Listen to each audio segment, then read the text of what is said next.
অনেকে social media ব্যবহার করি, সামাজিক যোগাযোগ মাধ্যম ব্যবহার করি। এই সামাজিক যোগাযোগ মাধ্যম ব্যবহার করার ক্ষেত্রে আমাদেরকে অবশ্যই সচেতন থাকতে হবে, সজাগ থাকতে হবে।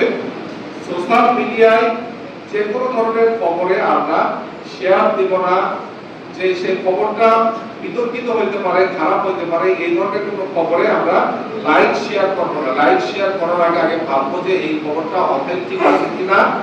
অনেক খারাপ খবর, অনেক বাজে খবর, অনেক গুজব, অনেক খারাপ লিঙ্ক কিন্তু আমাদের সামনে চলে আসে। এই লিঙ্কগুলো দেখে শুনে আমাদেরকে করতে হবে। আমার ফ্রেন্ড লিস্টে কারা থাকে, যারা আমার ফেসবুকের ফ্রেন্ড, তারা আমার পরিচিত কিনা, তারা আমার আপনজন কিনা।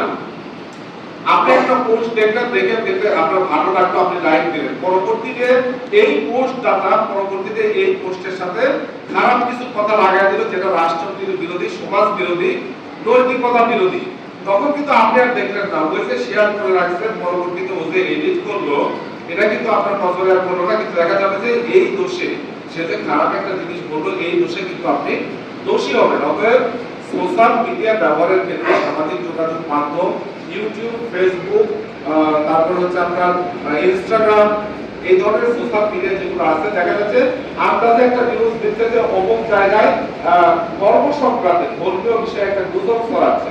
আমরা কিন্তু অনেকে বুঝতেছি না, ওই গুজবে শেয়ার করতেছি, লাইক দিচ্ছি, এবং এমনও হয় যে এটার উপর ভিত্তি করে এলাকা ভিত্তিক আমরা মন্দিরের উপর আক্রমণ করতেছি, গির্জার উপর আক্রমণ করতেছি, গির্জা ভাঙতেছি। ঠিক আছে?